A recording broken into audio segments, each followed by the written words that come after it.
Ya, selamat malam pemirsa.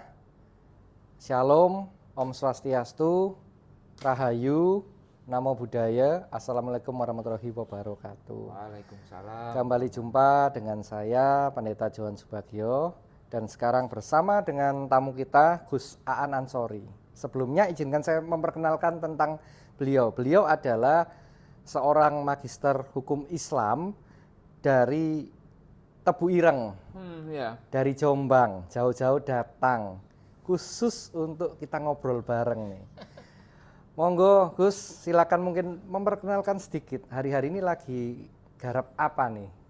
Garap apa ya saya? Saya tetap bekerja dan bekerja melakukan pendampingan kampanye terutama untuk isu-isu kebebasan beragama begitu kan. Jawa Timur lagi panas dengan penolakan rumah ibadah GBDI ditarik. Kemudian saya juga fokus mendampingi teman-teman yang ingin melaksanakan perkawinan beda agama. Saya juga fokus persiapan ngajar juga. Semester ini saya ditawari ngajar lagi di Ciputra. Terus apa lagi? Saya sedang menyelesaikan buku. Itu. Luar biasa nih pemirsa. Bukunya kalau boleh saya spill gitu kan. Silakan, monggo Gus. Buku ini merupakan kumpulan kisah kawan-kawan kita yang memperjuangkan pergantian identitas gendernya di pengadilan. Jadi saya mengumpulkan putusan-putusan pengadilan berkaitan dengan kasus tersebut. Karena belum ada satupun buku di Indonesia yang cukup komprehensif menulis tentang kisah-kisah seperti itu. Saya berharap buku ini nanti akan berguna bagi dunia akademik, terutama untuk melihat implementasi HAM, juga bagi teman-teman yang ingin melakukan proses hukum terkait dengan perubahan identitas jenis kelamin itu mereka bisa belajar dari. Pokoknya menurutku buku ini satu-satunya ya yang nanti akan ada di Indonesia karena saya belum pernah menemukan buku seperti itu. Nah pemirsa, ini menarik sekali. Ketika kita bicara tentang hak asasi manusia, kita bicara tentang kebebasan beragama di Indonesia, seringkali ketika perjumpaan narasi antara Kristiani dan Muslim, itu ada stigma-stigma dan kebingungan. Karena berhubung kita sudah punya tamu yang mumpuni di bidangnya. Nah, sekarang saya akan bertanya nih, dari perspektif teman-teman Muslim, khususnya yang sering menjadi pertanyaan kan tentang apa? Tentang Trinitas atau Tritunggal.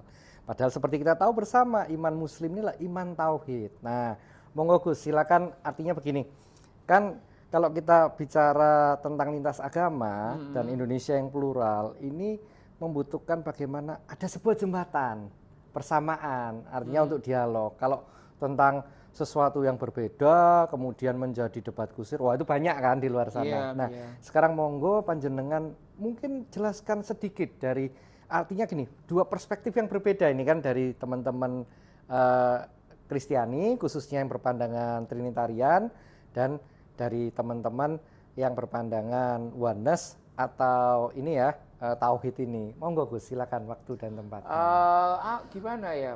Maksudku begini, kalau permasalahannya itu adalah, mungkin yang kamu maksud itu adalah bahwa selama ini cukup banyak, untuk tidak mengatakan semua orang Islam, hampir semua orang Islam itu ketika melihat model ketuhanan dari Kristen ya, yang di Indonesia, ya Bapak Putra Roh Kudus ya, iya, saudara itu saya kan perjelas dulu. kesannya kan mesti Tuhan kalian tiga.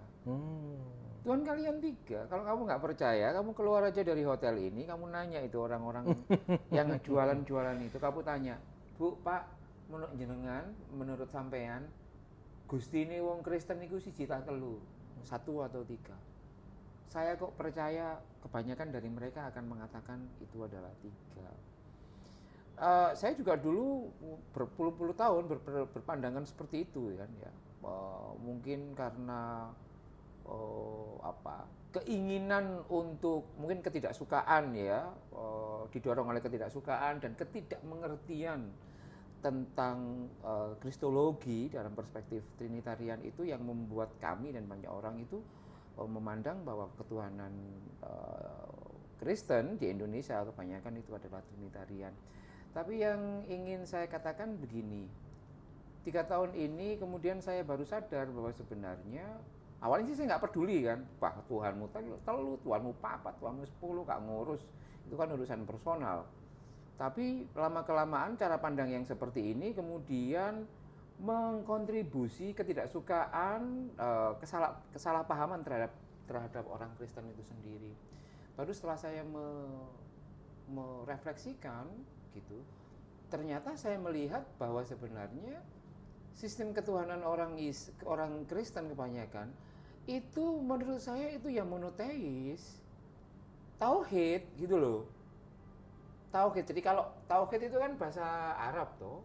Kalau bahasa Inggrisnya itu kira-kira adalah apa namanya, sistem bertuhan yang menganggap Tuhan itu adalah satu gitu. Ya, monoteis. Dan saya nanya, itu tauhid itu juga begitu, Tuhan itu satu. Dari kata-kata wahid, satu, ketauhidan atau esa. Kalau di dalam kalau dalam Pancasila kan esa kayak gitu kan. Tetapi kemudian kenapa kok model keesaan atau kemonoteisan dari orang-orang Kristen itu kok berbeda, saya bilang begitu. Baru kemudian saya merefleksikan dan membuat cara yang menurut saya mudah. Jadi orang Islam sama orang Kristen itu sama-sama bertauhid, sama-sama monoteisme. Kalau orang Islam monoteismenya sama dengan Yahudi, monoteisme yang binerik. Monoteisme yang binerik itu begini, kalau ini Gusti Allah, maka di luar Gusti Allah itu ya bukan Gusti Allah. Gitu. Kalau kamu Johan, maka di luar kamu itu bukan Johan. Simpel itu. Jadi kalau mobil itu ya Matic lah. Matic itu kan nggak ribet kan? Cek gereng, ya sudah, masukin D, dia jalan sendiri. Nah, gitu. Ini menurutku sangat mudah. Sangat mudah itu artinya tidak membutuhkan tidak membutuhkan penjelasan teologis yang komprehensif. Jadi kalau Tuhan itu, Gusti Allah itu bukan manusia atau bukan ciptaannya, maka tidak mungkin dia itu sama dengan ciptaannya. Yes. Kamu bikin sandal, gak mungkin kamu itu sandal atau sama dengan sandal. Sesimpel itu. Tapi sayangnya kemudian teman-teman di kelompok binerik ini, monoteisme binerik itu banyak yang enggan untuk menstudi atau membayangkan bahwa cara pandang terhadap Tuhan itu yang seperti yang mereka amini itu bukanlah satu-satunya. Gitu. Artinya pemilik Matic ini ternyata nggak terlalu jauh mainnya sehingga yang mereka anggap sebagai mobil itu adalah mobil Matic. Tidak ada mobil di luar Matic. Itu yang membuat mereka, kelompok monoteisme binerik itu, ketika melihat model sistem ketuhanan yang monoteisme trinitarian, yang bukan binerik itu menjadi bingung. Loh ini bagaimana misalkan? Ini ada Tuhan Allah, ada Tuhan Bapa, ada Roh Kudus, kemudian ada Yesus. Gusti Yesus. Ini bingung kan? Bingung. Aku juga bingung. Nah, tapi setelah kemudian merenung, aku meletakkannya bahwa model ketuhanannya orang Kristen itu monoteisme, tapi bukan monoteisme yang binerik. Aku menyebutnya monoteisme yang dialektik. Yes. Ini mobil, tapi tidak Matic, Pak. Tapi manual, tapi mobil. Itu loh. Kompleks. Ya kan? Bagi pengguna Matic, ketika dikasih mobil yang manual, pusing dia tuh. Ndasnya kelu, Pak. Bayangkan itu kan. 2 kaki itu bermain di tembak kiri. Misalkan ya, pasanganmu suka Matic. Coba belikan aja manual itu. Stres dia. Pasti nggak mau, dia pasti akan gini. Nah, di dalam monoteisme binerik itu, kita tidak bisa melihat Tuhan itu melulu seperti yang ada dalam pandangan yang binary. Misalkan, jadi dialektik itu adalah ada beberapa unsur di dalam ketuhanan itu yang satu. Jadi banyak unsur, unsurnya ini berbeda-beda, tetapi secara esensi itu dia satu. Nah, ini sudah mulai bulat ini. Tetapi supaya gak bulat, model monoteisme dialektik itu sama seperti jargon Bhinneka Tunggal Ika. Yes. Ayo, saya Indonesia, kok boleh bahasa Jawa? Gak apa-apa, santai aja Gus. Coba Monggo. tanyakan seluruh bangsa Indonesia ya, orang-orang di Indonesia itu ngerti nggak Bhinneka Tunggal Ika? Mereka pasti ngerti. Berbeda-beda tapi Tetap satu. satu. Artinya kamu Tenglang ya, aku Jawa. Kemudian kamu tetap dengan ketanglanganmu, aku tetap dengan kejawaan. Tetapi secara esensi kita ini sama ya, Indonesia. Yes, Indonesia satu. Yes. Iya, aku tidak bisa mengatakan orang Papua itu bukan orang Indonesia. Aku juga tidak bisa mengatakan akulah Jawa yang paling Indonesia, tidak. Bayangkan Bhinneka Tunggal Ika, kita punya kayaknya lebih dari 700 bahasa daerah. Berbeda-beda, tetapi itu satu, Indonesia. Apakah bahasa Batak itu termasuk Indonesia? Iya. Apakah bahasa Jawa termasuk bahasa Indonesia? Iya. Tapi bahasa Batak berbeda dengan bahasa Jawa. Tapi tetap ini. Dari situ kemudian aku mikir, loh ini loh 700 ya. 700 700 tetapi satu. Bahasa, tetapi Lah satu. Trinitas itu kan 3. Tetapi satu. Tetapi satu kan, ini kan simpel banget gitu loh. Jadi aku ingin mengatakan bahwa secara teoritik itu sebenarnya sangat mudah untuk mengatakan bahwa monoteisme dialektik yang dalam hal ini itu aku sematkan kepada model Trinitarian. Jadi kalau yang betul itu monoteisme Trinitarian. Mobil manual. Kalau yang Islam dan Yahudi, monoteisme binerik. Kayak gitu kan. Monoteisme binerik. Kemudian, kalau mobil ya, apa namanya, matic. Kayak gitu. Ada mobil matic, monoteisme binerik. Ada yang monoteisme dialektik, mobil manual atau monoteisme dan monoteisme trinitarian itu. Sehingga apa? Lah, wong kita sederhananya begini.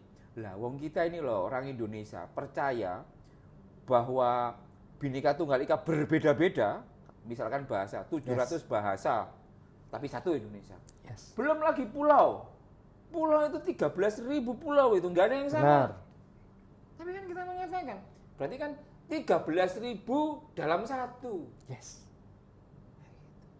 Jadi menurutku, orang Islam sebenarnya tinggal kalau bingung dengan model ketuhanannya apa namanya? Trinitarian itu tinggal ngomong bahwa tinggal mikir, oh itu tadi sama dengan Bhinneka Tunggal Ika dan lain sebagainya. Jadi menurutku simple bahwa justru aku meyakini bahwa monoteisme yang Trinitarian itu canggih loh ya. Canggih itu kan Allah gitu kan. Ia mengekspresikan pada 3 pribadi yang berbeda tetapi dalam satu hakikat yang esa. Ya gitu. Sama dengan itu kan Indonesia itu ya dalam aspek bahasa itu mengekspresikan dirinya ke dalam 700 bahasa daerah tetapi Yes. Indonesia. Jadi kalau aku menurutku begitu Pendeta Juan, sehingga apa? Melalui vlog ini aku ingin meyakinkan kepada orang-orang Islam begitu bahwa tidak terlalu sulit untuk menganggap dan meyakini bahwa sistem ketuhanan yang ada di Kristen Trinitarian itu adalah sepenuhnya tauhid, sepenuhnya monoteis. Orang Islam tidak perlu jumawa, orang Islam tidak perlu GR bahwa konsep tauhid itu adalah hanya konsep miliknya sendiri, tidak. Konsep ketauhidan dalam Islam maupun Yahudi bagi saya adalah monoteisme yang binerik. Dan gak ada yang salah dengan itu. sama dengan tidak ada yang salah dengan model sistem Trinitarian, karena menurutku ya sistem monoteisme Trinitarian itu ya monoteisme, ya tauhid kayak gitu. Di Islam saja kan misalkan Gusti Allah itu kan punya, di Al-Quran itu kan ada Asmaul Husna. Benar. 99 Benar, Gus. nama. 99 nama. Gitu kan. 99 tapi satu. Kayak gitu. Jadi sesimpel itu gitu kan. Kecuali kalau kemudian kita memang sejak awal ingin mencari kesalahan dari kekristenan. Tapi untuk apa toh mencari kesalahan agama yang lain itu kan, kita kan tidak diperbolehkan. Kontraproduktif. Islam apalagi untuk mengolok-olok. Ada satu ayat yang saya lupa Arabnya seperti apa, tapi bisa dicek bahwa kita orang Islam itu diminta oleh Al-Quran itu tidak mengolok sesembahan orang. Gitu kan. Karena apa kata Al-Quran? Itu nanti membuat kamu wahai orang Islam itu juga diolok sesembahanmu.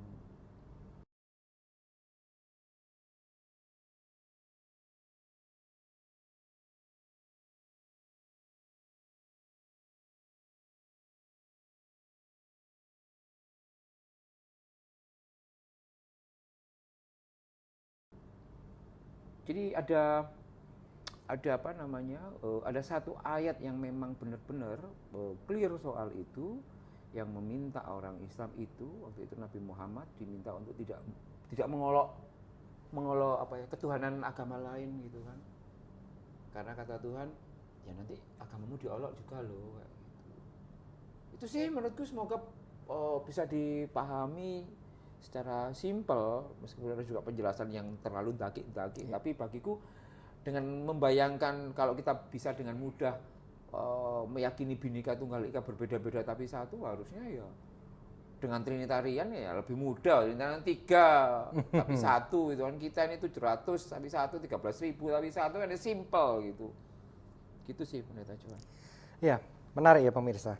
Jadi seperti yang tadi telah dibahas oleh Gus Aan, kalau kita mau cari perbedaan teologis segala macam banyak. Tapi kalau kita mau tarik sebuah persamaan, belajar tadi dari ilustrasi Gus Aan tentang Bhinneka Tunggal Ika. Apa sih?